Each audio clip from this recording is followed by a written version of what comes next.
Oh, yes, they're absolutely passionate about choral singing. Some of the choral singers haven't left a choir since they entered a junior choir in grade one. Really? You know, so some of them have been singing for 30 years in a choir. In South Africa, I think it's a very a cultural thing, and also we have so many choirs in South Africa and so many good choirs. I think that singing in a choir is actually part of our culture as South Africans.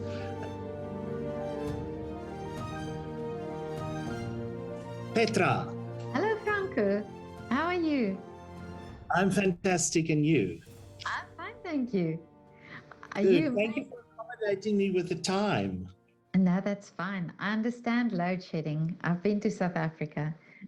It's hectic. It's hectic. Even the past few days has been crazy with the load shedding. Really? Yeah. Yes, and then if the traffic lights are out, then everything takes way longer than expected. Really? Yeah. You never know. You think of these things, you think of load shedding. I always think, well, you can't make coffee when it's load shedding. But, but of course, you can't.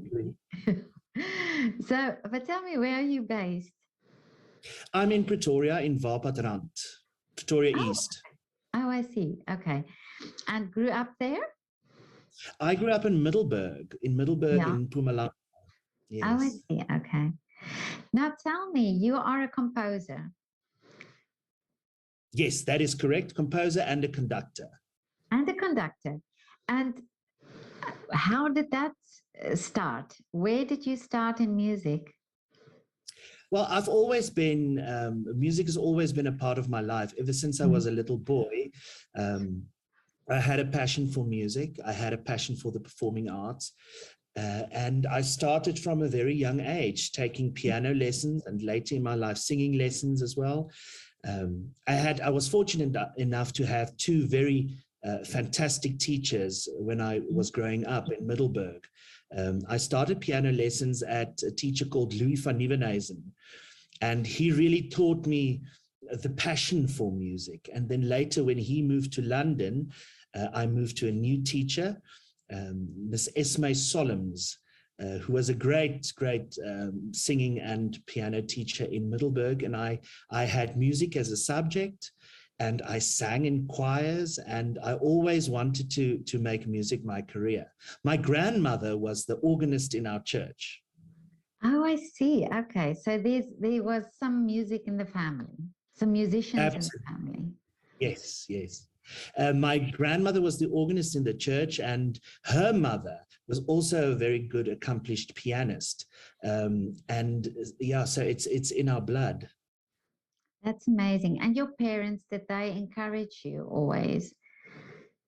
Oh, absolutely. I remember when I was a little boy, I told my mother I would like to have piano lessons. And one day after school on a Friday when I got home, she said there's a surprise for me waiting in the sitting room. And when I came around the corner, there was an old piano that she bought from a lady down the street. Wow. I always had a lot of encouragement. My father is a big classical music lover, and he introduced me to wonderful records of old recordings of symphonies. We started a collection together of interesting classical music, and we would always listen to the music together. So I had a very encouraging family, a very encouraging dad, a very encouraging mom that drove me from drama lessons to music lessons to the choir, to all the extramurals that I wanted to take part in. That's amazing. And that's so wonderful, to get that support, to have that support. Now, Middelburg is not a big town. No, not at all. No. It's a small town. I must say now these days it's expanded quite a lot. But when I grew up there, it was still very, how can I say, provincial in a way. Yeah. Yes. So then, was this now for you the route to go to Pretoria to study? Did you study at Tux? No, I did not. After I finished matric and in school, I went to study in Potchefstroom at the Northwest University. Okay. I studied music there, and I started to sing in the choir. The Northwest University had a very famous choir at that time called the Pik Koor, under the direction of Professor Avi van Wyk. And I started to sing there. Yeah, I know Avi. Yes. And I actually wanted to go to Potchefstroom for the sole reason to sing in Avi's choir. Really? Yes. Amazing. And is he still there? Is he still doing the choir there? He's retired now. I think he lives in Struisbaai in the Western Cape. But he had the choir for so many years and influenced so many young people's lives and taught them a passion for music. Yeah, I know. I was in a choir, and he came as a guest teacher or a choir master, and he took our choir and just did a few things. And I remember he's amazing. Yeah. You know, stunning person, and he really has a way to infect you with his passion for music, and he has a wonderful way of teaching, and yes, he, as I said, he inspired a lot of young people in Potchefstroom. That's wonderful. And so now from Potchefstroom, and you studied then composing and conducting. Actually, I didn't study composing. I just studied normal BMUS with piano as my main subject. Yeah. And at the university, there's this tradition of a cappella singing groups. And they would always ask me to arrange a song for them. And that's actually how I started composing. It's through arranging for a cappella ensembles. And I always had a love for setting poetry to music. And there was a category in the competitions held between the hostels at the university, and then later also between the universities, the a cappella singing competition. One of the categories was for each one to have their own composition. And they would always ask me to write them a cappella own composition. And that's really where I got started writing my first formal, compositions. And I think that also gave me a great opportunity to practice harmony and practice writing for the voice, because that's one of my passions, writing for the voice. Oh, I see. Okay. Now and the conducting? So the conducting actually started because I got a little job at a school in a nearby town called Klerksdorp. And the school needed somebody to teach the choir, and I was very enthusiastic, and I said, well, I would love to try. And I would go there once a week and teach the small kids and teach them choral repertoire. And it all started from there. And later in my life, I also coached these a cappella singing groups, and from there did the course as part of my studies in choral conducting as well. And then later I started with the Northwest Youth Choir. They needed a conductor, and I started to conduct them. And ever since that, I was always conducting some form of a choir. That's amazing. And so that came gradually, that came sort of evolved like that. Which school was it that you started off at in Klerksdorp? The school is called Laerskool Saamtrek. Oh, really? Okay. And now, Franco, so now you're in Pretoria, and you are now full-time composer, conductor. Do you have a choir that you're conducting? Yes. So after I was conducting at the Northwest Youth Choir, I decided I need to spread my wings. At the time, I was doing a lot of productions. I was composing for stage productions, still living in Potchefstroom. And I did a production called Maanmond, which was based on poetry by Breitenbach. Oh, yeah. And we did this production and toured it through the country to some of the arts festivals. And then later, I was approached by Professor Hans du Plessis to be the musical director of one of his productions called Buchu van die Liefde. And we also then toured to all the arts festivals in the country, to the Woordfeest, to the KAK&K, to the Free State Arts Festival and so forth. And then I decided to move to Pretoria, where I got a choir. I started working at Laerskool Monument Park, which is a school here in Pretoria. And I started to conduct their choir. And actually, I'm still conducting that choir to this day after all these years. So we've had a fabulous journey. And then later on, I decided in the year 2017, I decided to start my own choir so that I can have an instrument to compose for. And I started the Vox Chamber choir. And ever since, it's been 5 years now, we've performed numerous competitions, had some golden medals at the World Choir Games, and also at the Anton Bruckner Competition in Linz. And then also... Really? So you were here in Austria? Oh, wow. Absolutely. And we recorded about 5 CDs now, which is available on Apple Music and on Spotify. And at the moment, Vox Chamber Choir is my utmost passion.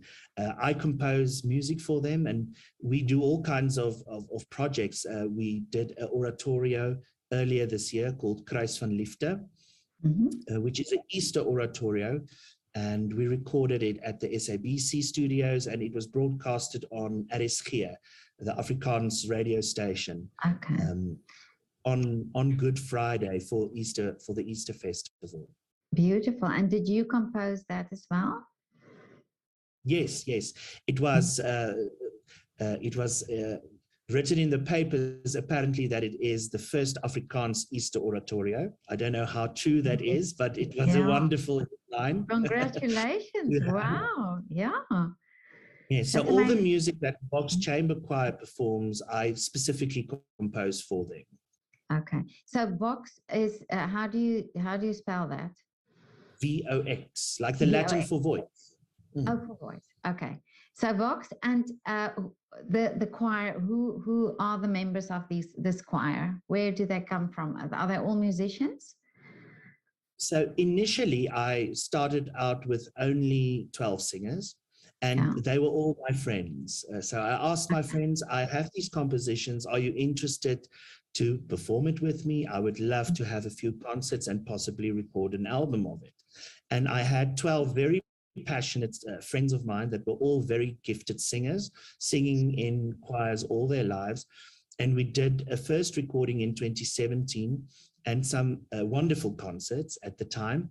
And since then, it has grew. We are now 38 singers, and all the singers go through an audition process. So they audition to be in the choir, and one of the requirements is to have a very high reading ability.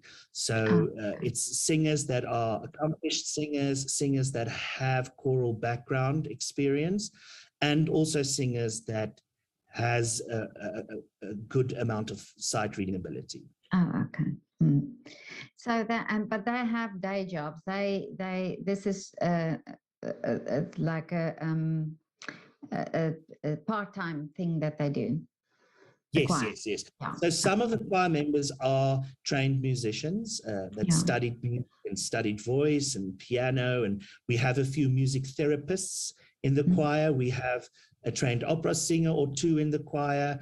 We have some musical theatre trained singers, and then also a lot of people that have totally different day jobs, like lawyers. We have a florist. We have a priest. Oh, okay. Yeah. We have engineers.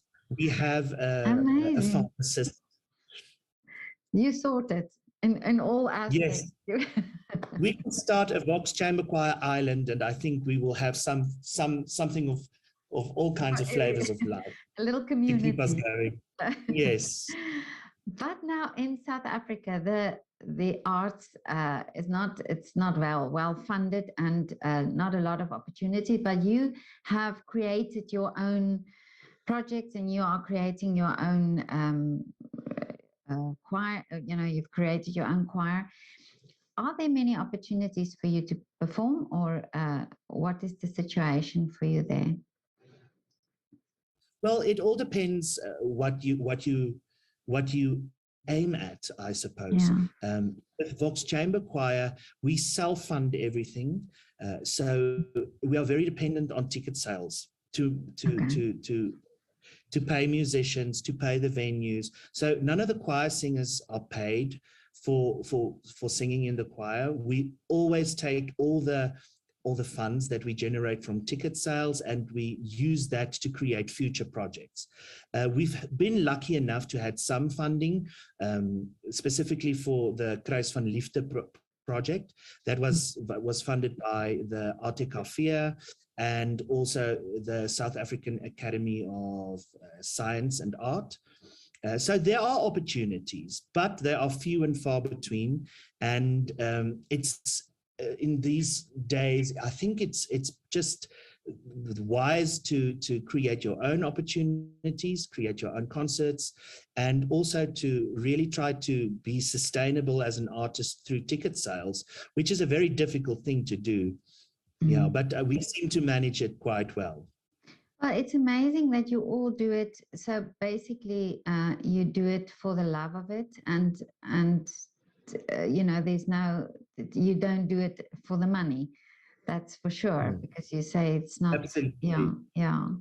And it's amazing that you've got such a big choir and they are willing to do that. Oh, yes, they're absolutely passionate about choral singing. Some of the choral singers haven't left a choir since they entered a junior choir in grade 1. Really? You know, so some of them have been singing for 30 years in a choir. In South Africa, I think it's a very a cultural thing, and also you know, we have so many choirs in South Africa and so many good choirs. I think that singing in a choir is actually part of our culture as South Africans. People are a lot of the time very surprised by the level of craftsmanship South African choral singers have. But I think that is due to very passionate teachers at schools, and also the university structures with university choirs, and also specifically in Pretoria, there we have a lot of semi-professional choirs. You know, choirs that are on a professional level, but the singers aren't necessarily professional singers in the sense that that is their only day job, but they function on the same artistic level as professional choirs would or singers would. Well, I've spoken to Sunny Boyd Ladla and a few of the African singers that's here in Europe now, and they all started in choirs as well in the townships where they grew up. So it's So it's true that you say that it's overall in South Africa that these choirs are and you know, available for people to sing in. Do you sing mostly Afrikaans? No, we sing a lot of different languages. A few years ago, I did a choral musical called Naledi, An African Journey, with the Vox Chamber Choir in collaboration with the University of Pretoria Youth Choir. And the piece was commissioned by Lente Miripitu of the Pretoria University Youth Choir.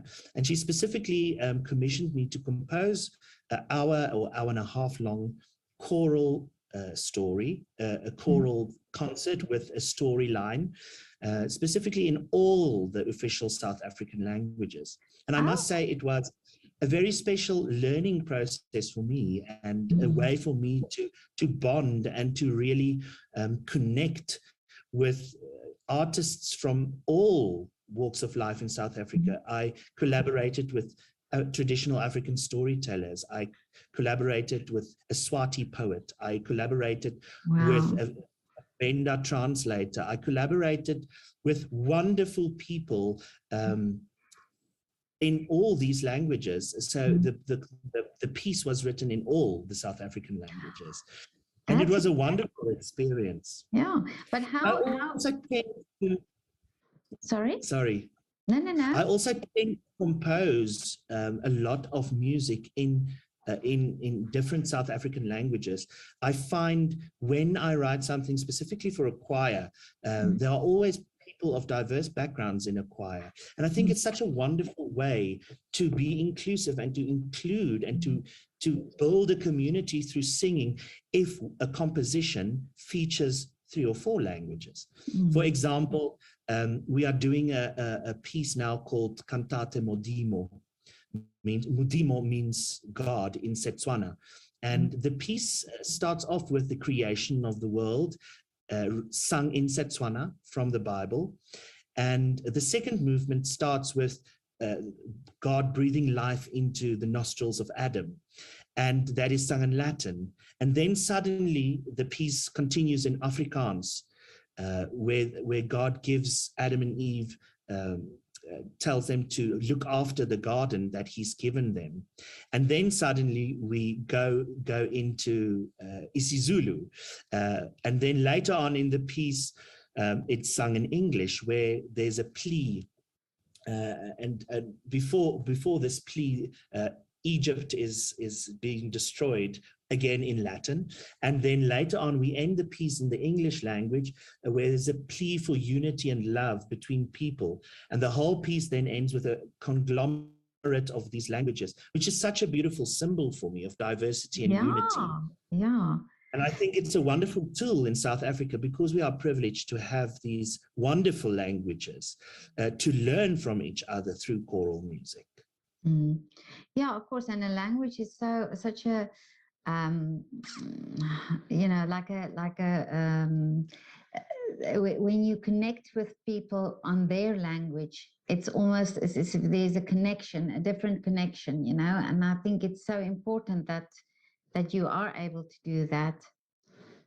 Oh, absolutely. And also, I think for a singer in a choir, let me take one of the choirs here in Pretoria. The University of Pretoria Youth Choir has kids from an enormously diverse background.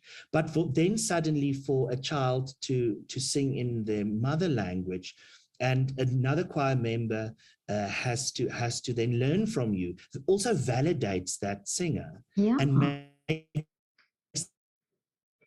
special and welcome and in a community.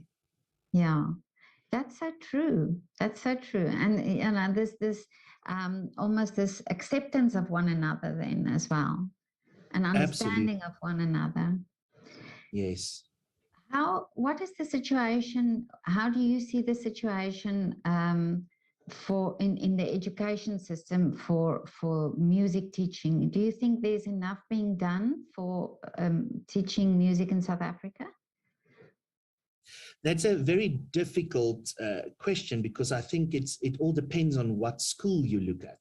Some schools have fabulous music programs, but then some schools have no music programs.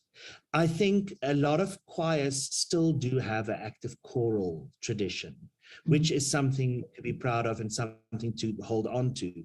I think the most precious education you can get is in a choir. A little small child singing in a choir learns so many things by singing in a choir that you will never learn in an individual music lesson. So I do acknowledge that I think South African school systems and the department has taken out so many valuable things in music education.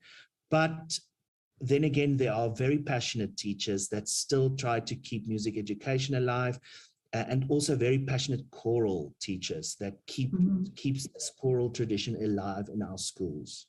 Oh, that's great. And that's choir singing is something I sang in a choir as well. And I think that's something where, and especially in all, if you take children who don't have, who are not coming from homes where it's affordable to buy instruments, they've got their voices and they can sing. And this community feel that the choir has, that is so amazing, It's a very safe environment, I think, for a child to be in, because the moment you start singing together, it doesn't matter who you are, it doesn't matter how you look, it doesn't matter where you come from, because the ultimate goal is to have unison singing.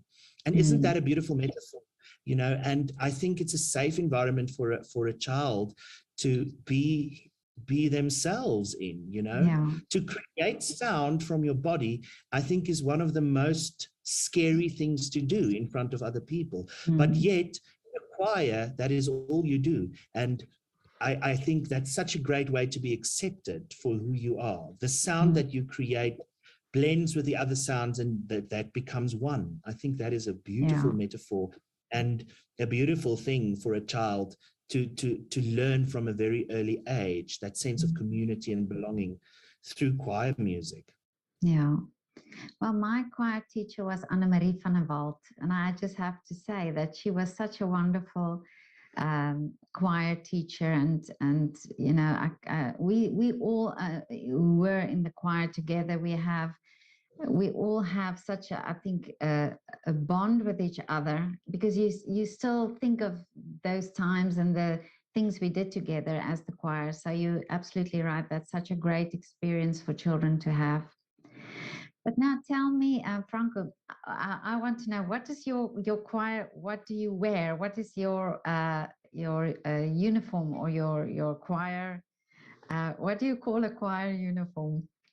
Choir attire. Well, yeah, that's an interesting question.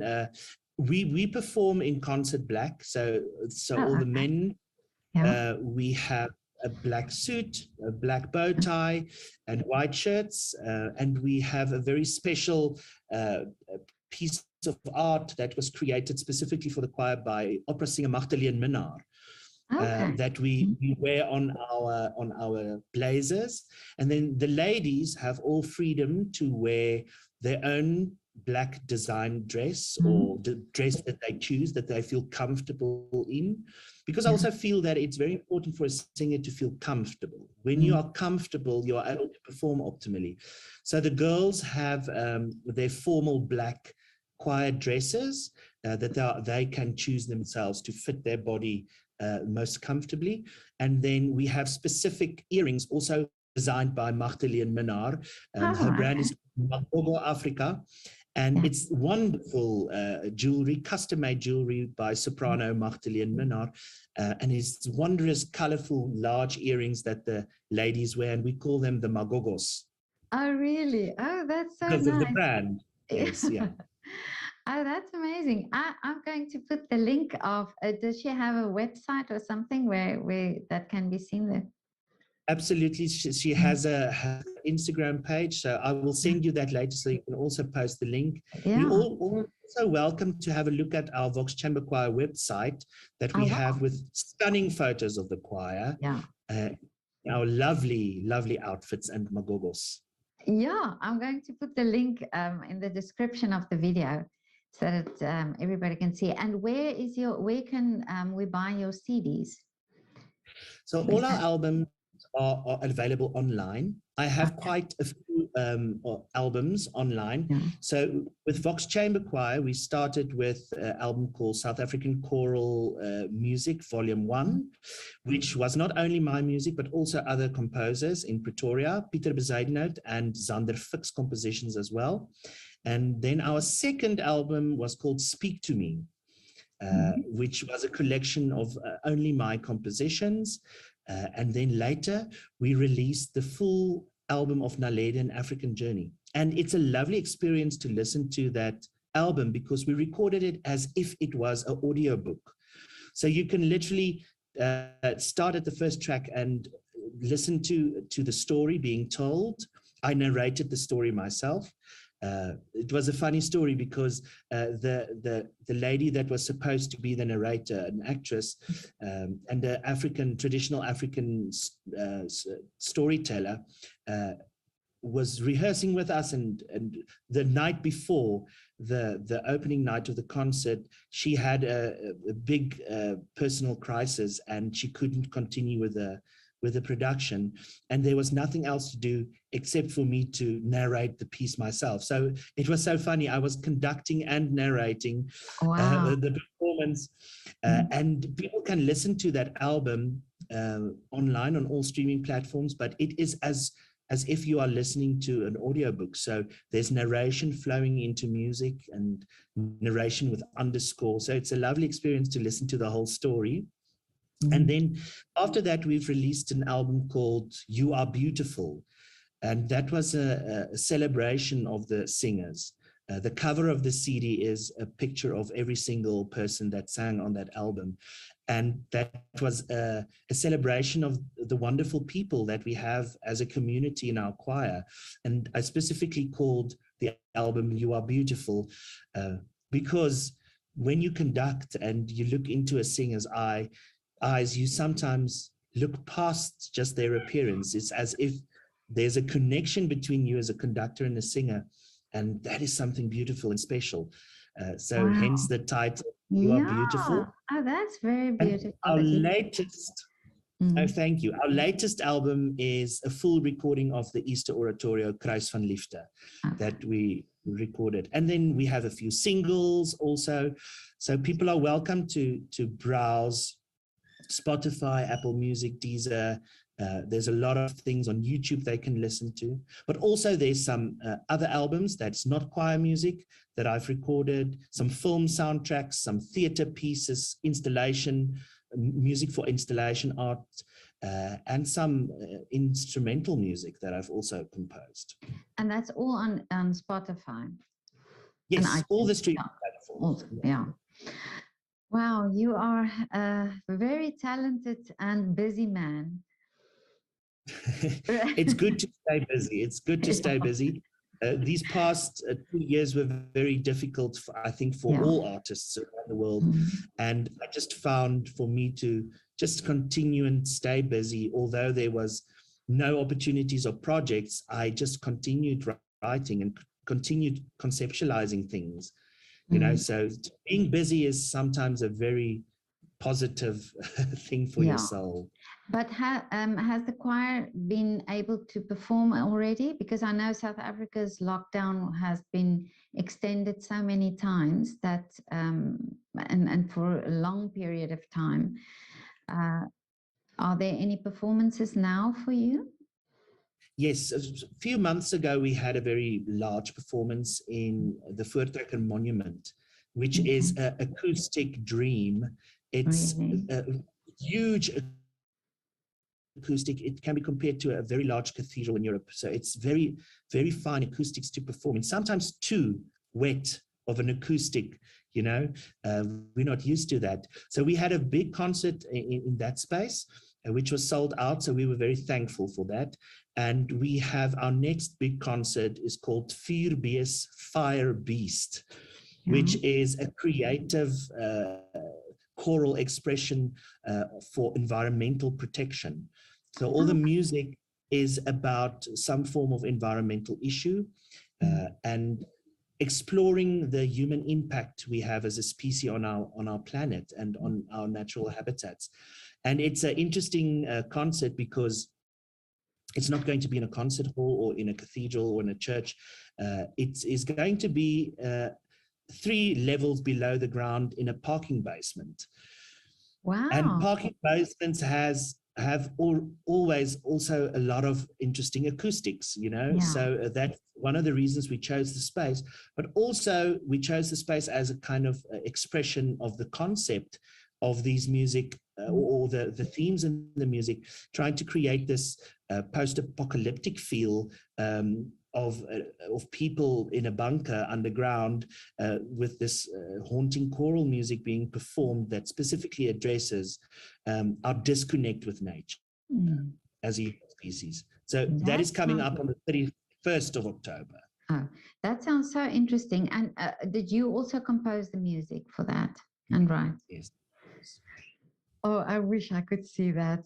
That would be so amazing. We're going to record some of the music. Yes. So the moment we have the recordings, I'll definitely send some of it to you to have a listen. That would be so amazing. Oh, I wish I could see that. That would be, and you know, the whole feeling, like you say, it's in this parking garage. And where is this parking garage that will be held? In Pretoria?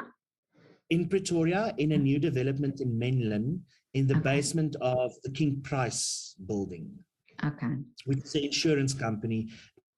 we've asked them if we can use their basement, and we told them about the concept, and they agreed to give the parking basement free of charge for us for the concert. So we are very happy about that. Yeah, wonderful. Well, Franco, you are doing such great work, honestly, and please, in the future, when there's anything and you would like to talk about it, please let me know.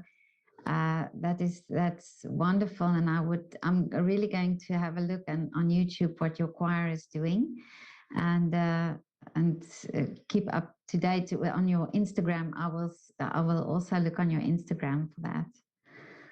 Wonderful, yes. Yeah. I post a lot on Instagram, but I mostly post on Facebook, on my page. Yeah, so you're welcome to check that out. And if anybody listening to the interview later have any questions they would like to ask me, they're more than welcome to reach out. Oh, wonderful. Okay. So, and they can get your contact details on Facebook. Yes. Or they can just send me a direct message on Facebook or on Instagram. I'm always happy to connect with people from all over the world. That's wonderful.